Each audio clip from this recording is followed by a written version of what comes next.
आज हम करेंगे एक्सरसाइज 1.2 9 स्टैंडर्ड के जो बच्चे हैं, आर्ट्स वाले और साइंस वाले। तो बेटा आप दोनों की एक ही बुक है, आपने इसी बुक को फॉलो करना है, साइंस वालों ने भी और आर्ट्स वालों ने भी। और इसके अलावा भी अगर जो बच्चे दूसरे हैं उनका अगर ये टॉपिक है तो सवाल मैं ये 9 साइंस वालों की बुक से ले रहा हूँ, जो आर्ट्स वालों की भी अब बुक हो गई है। तो बेटा वहाँ से मैंने ये सवाल लिया कि रैशनलाइज बटे के नीचे अगर जज़र आ जाए, डिनोमिनेटर आ जाए, तो उसको कैसे सोल्व करना है। तो आपने सबसे पहले करना क्या होता है, इसका रैशनलाइज करने से पहले आपने डिनोमिनेटर को, जिसको आप मुखरिज बोलते हो, नीचे वाले को मुखरिज बोलते हैं, ऊपर वाले को शुमार कुनिदा, यानी कि मुखरिज के ऊपर जज़र नहीं होना चाहिए, डिनोमिनेटर के ऊपर आपका स्क्वायर रूट नहीं होना चाहिए।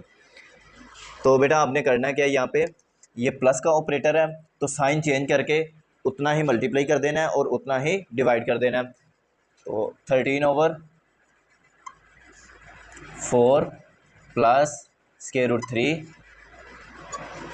बेटा इसको मैंने रिपीट कर लिया और मल्टीप्लाई मैं कर रहा हूँ 4 माइनस स्क्वायर रूट 3 के साथ, और नीचे भी ऑपरेटर मैंने चेंज किया 4 माइनस स्क्वायर रूट 3। ठीक है बेटा, देखो जितना मैंने मल्टीप्लाई किया उतना ही डिवाइड किया, तो ऐसा हम कर सकते हैं।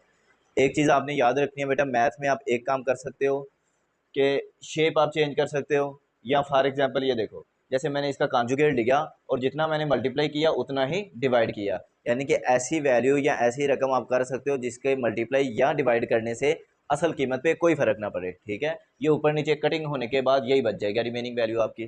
ठीक है, तो अब आपने करना क्या, इसका कॉन्जुगेट ले लिया हमने और जितना मल्टीप्लाई किया उतना ही डिवाइड कर दिया। बेटा ऐसा आप कर सकते हो। तो ये सोल्व लिख लो, यहाँ पे जो उर्दू मीडियम वाले हैं वो यहाँ पे हल लिख लेंगे। ठीक है, तो अब मल्टीप्लाई कर लो, 13 मल्टीप्लाई हो रहा है किसके साथ, 4 माइनस के रूट 3 के साथ मल्टीप्लाई हो गया,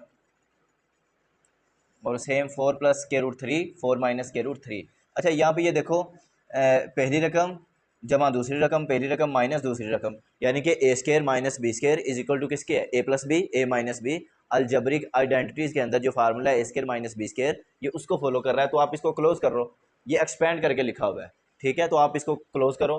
पहली का स्केयर, पहली रकम यहाँ पे है 4 और दूसरी रकम इसमें है स्केयर रूट 3। तो बेटा मैंने आपको कहा था कि आप ऐसे याद कर लो, दो स्केयर के दरमियान में जब भी माइनस आए, सेंटर में माइनस आए, तो आपने करना क्या है, पहली माइनस दूसरी, पहली जमा दूसरी। अगर एक्सपेंडेड फॉर्म आए तो आप उसको क्लोज कर लो।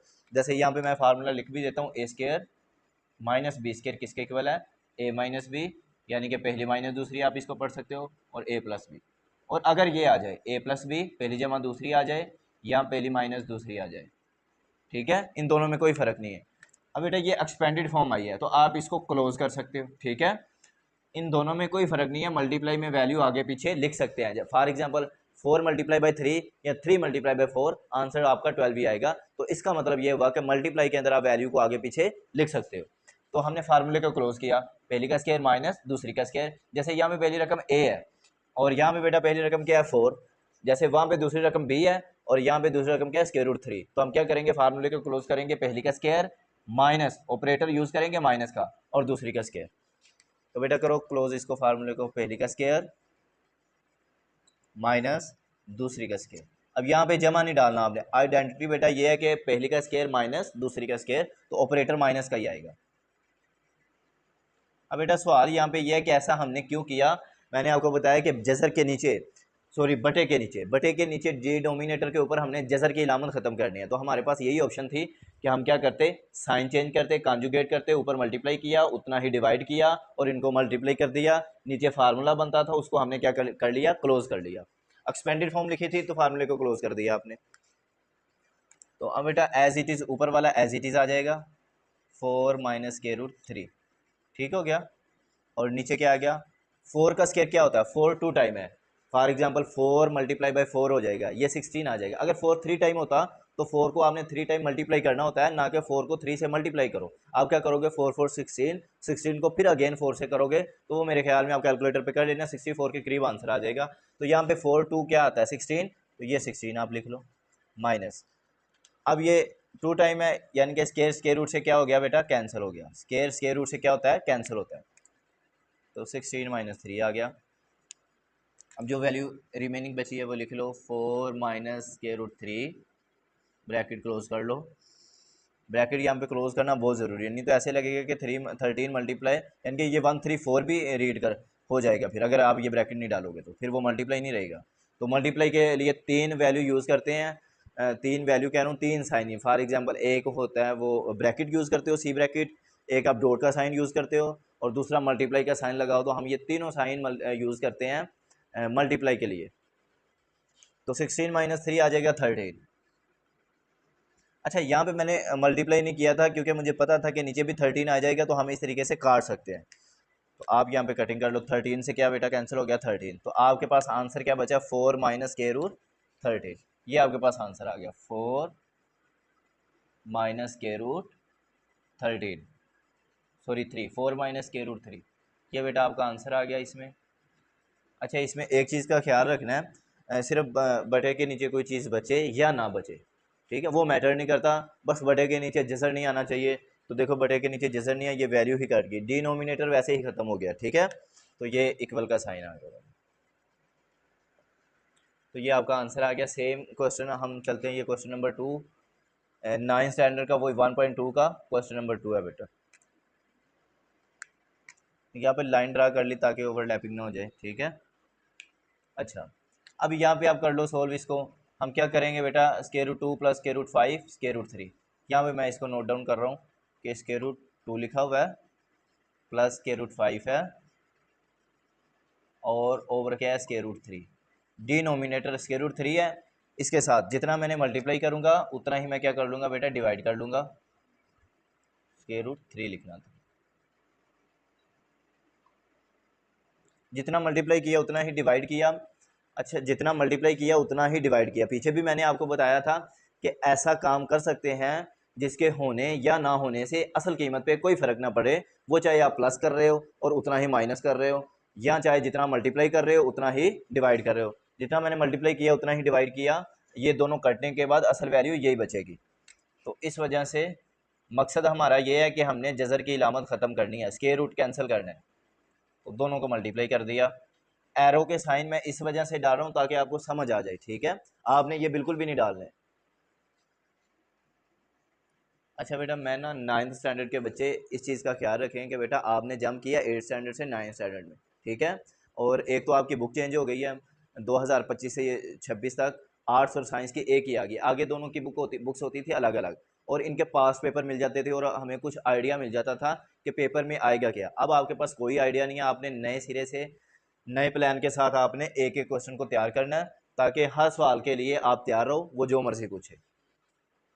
अच्छा, मल्टीप्लाई कर लो इनको। Square root 2 plus square root 5, ये मल्टीप्लाई हो रहा है बेटा किसके साथ, स्क्वायर रूट 3 के साथ। ओवर डाल दिया, ओवर का साइन, स्क्वायर रूट 3 है 2 टाइम, तो इसको 2 टाइम लिख लो, ठीक है। अच्छा, यहाँ पे ये तो कैंसिल हो जाएगा ना, स्क्वायर रूट के साथ कैंसिल हो गया। बाहर वाले को बेटा यहाँ पे बोलते हैं इसको स्क्वायर रूट, स्क्वायर बोलते हैं, और ये जसर को, ये जो स्क्वायर रूट है इसको हम बोलते हैं स्क्वायर रूट। अच्छा, उर्दू मीडियम में कुछ बच्चे उन्हें 8th स्टैंडर्ड में इंग्लिश मीडियम में सारा सिलेबस पढ़ा होता है और यहाँ पे उर्दू मीडियम में चेंज कर लेते हैं, तो बेटा स्क्वायर रूट को जजर बोलते हैं, तो मुरब्बा जजर कैंसिल हो जाते हैं, ठीक है। तो बाकी को मल्टीप्लाई कर लो। मैं कोशिश करता हूँ साथ साथ के जो है ना उर्दू मीडियम और इंग्लिश मीडियम दोनों का जो है ना साथ साथ सिलेबस क्लियर होता जाए। अच्छा, ये मेरे पास मल्टीप्लाई हो रहा है बेटा, स्क्वायर रूट 3 मल्टीप्लाई हो रहा है स्क्वायर रूट 2 के साथ। अच्छा, यहाँ पे ये देखो स्क्वायर रूट 3 मल्टीप्लाई हो रहा है स्क्वायर रूट 2 के साथ। मैंने आपको बेटा बताया कि स्क्वायर रूट 3 ये ब्रैकेट का साइन है ना, इसका मतलब ये है कि मल्टीप्लाई हो रहा है। बाहर वाली जो टर्म है अंदर वाली दोनों टर्म के साथ मल्टीप्लाई हो जाएगी, ये जो रकम है अंदर वाली दोनों रकमों के साथ मल्टीप्लाई होगी। तो स्क्वायर रूट 3 मल्टीप्लाई होगा स्क्वायर रूट 2 के साथ, तो कैसे होगा, एक ही जजर के नीचे लिख लो दोनों को, एक स्क्वायर रूट के नीचे दोनों को लिख लो। तो ये आ गया मेरे पास स्क्वायर रूट 6 आ गया, ठीक है। ये यहाँ पे लिख लो आप, जैसे मैंने ऐसे रफ पे किया आप भी ऐसे रफ पे करके कर सकते हो। और प्लस स्क्वायर रूट क्या आ जाएगा 15, स्क्वायर रूट 5 है, और ये स्क्वायर रूट क्या लिखा हुआ है 3, तो आप दोनों को एक स्क्वायर रूट के नीचे लिख के 5 3 क्या आ जाता है बेटा 15, एक स्क्वायर रूट के नीचे लिख के आप मल्टीप्लाई कर लो इनको, और नीचे आ गया मेरे पास 3, नीचे 3 बचा, रिमेनिंग वैल्यू 3 बची। अच्छा, मकसद हमारा ये था कि बटे के नीचे जजर की इलामत नहीं होनी चाहिए, यानी कि स्क्वायर रूट नहीं होना चाहिए डिनोमिनेटर के ऊपर, तो नहीं है, ये कैंसिल हो गया था, और इसको तो मैंने अंदर मल्टीप्लाई कर दिया। तो नीचे देखो डिनोमिनेटर के ऊपर जज़र नहीं है, स्क्वायर रूट की इलामत नहीं है, तो यही हमारा आंसर आ जाएगा। ठीक है, तो बेटा ये आपका आ गया आंसर। ठीक है, अच्छा यहाँ पे स्टेटमेंट पे और rationalise the denominator of following, यानी कि आपने फर्स्ट में मैंने आपको बता दिया था कि जज़र की इलामत आपने बटे के नीचे से रिमूव करनी है, और उसका हल क्या होता है, बटे के नीचे जो वैल्यू होती है डिनोमिनेटर जो होता है उतना हम मल्टीप्लाई कर लेते हैं, उतना ही डिवाइड कर लेते हैं। अगर नीचे दो टर्म लिखी हुई हैं और एक के पास प्लस है या माइनस है, तो आप ऑपरेटर चेंज करोगे, यानी कि उसका कॉन्जुगेट करोगे, उसको बोलते हैं कॉन्जुगेट करना, ऑपरेटर चेंज करने को। तो उतना आप मल्टीप्लाई कर लोगे, उतना ही डिवाइड कर लोगे, जैसे हमने क्वेश्चन नंबर 1 में किया है। ठीक है, यहाँ पे तो नीचे एक ही टर्म थी, उतना हमने मल्टीप्लाई कर लिया इसमें भी, और उतना ही डिवाइड कर लिया, और उसके बाद सिंप्लीफिकेशन कर ली। सिंप्लीफिकेशन में इसको अंदर दो टर्म थी, दोनों के साथ मल्टीप्लाई किया, और सिंप्लीफाई करने के बाद जो मेरे पास आंसर आया वो आपके सामने है, और ये आपका रफ वर्क मैंने किया बेटा। तो आपने इसको अच्छे तरीके से करना है। फिर हम आगे जैसे क्वेश्चन नंबर 3 करेंगे, क्वेश्चन नंबर 4 करेंगे, ताकि आपको स्टेप बाय स्टेप अगर पीछे वाले सवाल अच्छे तरीके से करोगे तो आगे वाले समझ आएंगे। ठीक है, बाकी मेरी कोशिश ये होती है कि जैसे मैं नेक्स्ट क्वेश्चन करवाऊँ और साथ साथ उसका बेसिक भी बताता जाऊँ, क्योंकि 8th स्टैंडर्ड में आपकी ये चीज़ें क्लियर नहीं है। ठीक है, बेसिक आपका इतना क्लियर नहीं होता कि आप जो है ना नेक्स्ट क्वेश्चन कर सको, तो इस वजह से स्टेप बाय स्टेप मैं एक एक सवाल आपको करवाऊंगा। आपने मेरे इस चैनल को सब्सक्राइब कर लेना है। जो 9th स्टैंडर्ड वाले बच्चे हैं इसी चैनल को सब्सक्राइब करेंगे, और इसी चैनल के ऊपर ही आपके जो है ना वो 9th स्टैंडर्ड के जितने भी सवाल हैं वो अपलोड मैं करता जाऊँगा। लेकिन आपने एक चीज़ का बेटा ख्याल करना है कि आपने अपने सवाल, जैसे 10th स्टैंडर्ड के भी इसी चैनल के ऊपर आ रहे हैं, तो आप अपने सवाल जो है ना एक एक सवाल, ये नहीं है कि मैं 2 सवाल या 3 सवाल करवा दूंगा और बाकी जो कहूँगा कि आप खुद करो, नहीं, एक एक सवाल करवाऊँगा, ताकि आपका जो है ना वो सिलेबस जल्दी से क्लियर हो जाए, और उसके बाद आप खुद प्रैक्टिस